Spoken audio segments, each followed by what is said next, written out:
welcome Kelly, welcome Jeff. Thanks for coming today.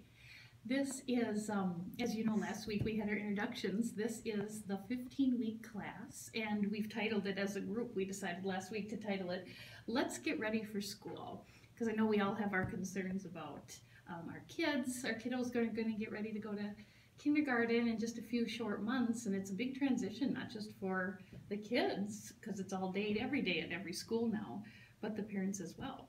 So what are some of your concerns that you have about your little ones starting preschool? Now I know, Jeff, that you have two little ones at home, 3 and 5, and Kelly, you have one son, right, who's 4. Now, what brought you to this class? I mean, last week we spent most of the time on introductions and getting to know one another. So now we're going to really dig right into that title, Getting Ready for School. So what are some topics you'd like to cover? I have a few ideas, but it's always good to hear from parents what you want to hear, because it's really your class. Well, my girls, I tell them to put on their jackets, and they won't. They just fight that, and then, eventually then we get outside and it's cold out, and then they'll finally put their jacket on, but I wonder how that's going to work, like, at school, if there's recess. Good concern. Kelly, do you share that? Yeah, and I worry about going to the bathroom. My son's been potty trained for about a year now, but I worry about the transitions with that, and if he's ready to be integrated into a group, since he's an only child. Sure, I'm writing this down for our, we have 15 weeks together, so this is just week 2. So I like this, and when the other parents join us, we have some late arrivals. We'll talk about what they want to feel. Those are common concerns, though, of parents, and they are part of my curriculum already, so I'm glad to hear that I'm kind of on task with needs. But today I thought what we would do is talk about the more intellectual part of kindergarten. Certainly the social emotional is a huge part of it, and that's kind of what you were highlighting. But I thought that we could talk a little bit today about language and literacy, and how you can get your kids ready now for, the academic part of kindergarten. Does that sound good? Are you guys currently reading to your kids? Yeah, almost every night. Almost every night, great. And, it's never too late to start. That's not like a judgment call question, but it's just to kind of get an assessment of how important that is for parents if they're squeezing that in, or what priority reading takes, because you'll find the more you read to your child, the more they see you reading, the better they'll do in school. So I'd like to share a video with you that was originally on PBS, and it's called Anytime is Learning Time. It was a movement that they got some funding for, and it helps. Yeah, I really enjoy these videos because they're simple, they're 30 seconds, and then they really are good points of discussion that we can have later. And the real emphasis here is that I don't want parents to be intimidated thinking they've got to hire a bunch of tutors or start reading to their children 3 and 4 hours a day. I know everybody's busy, especially parents. So let's watch our video. Let's see if I can find it. Here we go.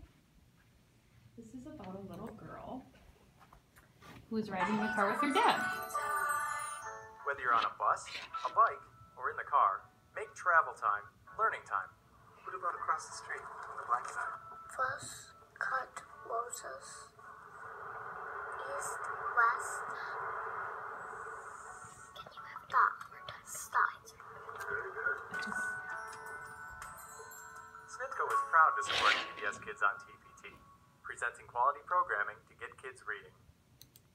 So you see, even public television, has a value, and that Smithco evidently is a company that wants to get kids reading. So what are your initial thoughts about that video? What strikes you as interesting, or what are your reactions? Kind of impressed that that little girl would be that tuned in with, her dad asking her to read those signs. How old do you think that little girl was? I don't know, 3? 3? Maybe. Now, do you think that, what would happen if, just for argument's sake, that was a silent car ride. Of course, they wouldn't be showing it on PBS, but just think, what does a silent car ride look like? Don't know, never had it. I think it'd be pretty boring. You don't get to interact with your child and you don't get to hear about their day, and you can kind of bounce things off. Even if they don't maybe understand everything you're saying, I think it's good to just keep a dialogue going. And what does, do you tend to like, you know, noise is different than the questioning. We talk about that a lot too. So even though a car ride is maybe silent, it would really be silent of any sort of interaction between parents just because of all the craziness in a car.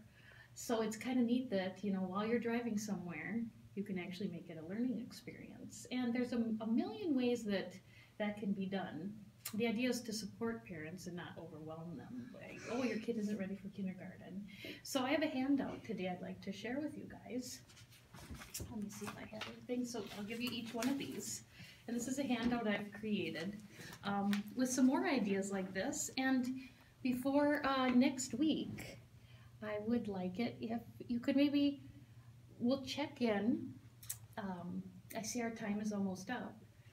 And what we can do next week is I just like you for your homework assignment, just kind of be mindful of your interactions with your children and how, you know, everyday experiences, cooking, washing your hands, riding in the car, reading a book, sorting laundry, can be the first steps to math and reading. So did anybody have any questions before we go get the kids in the room again? Not that I can think I of. don't think so. Okay, great. Well, thank you so much, Kelly and Jeff. Thank We'll you. see you next Thank you. week. Sounds good.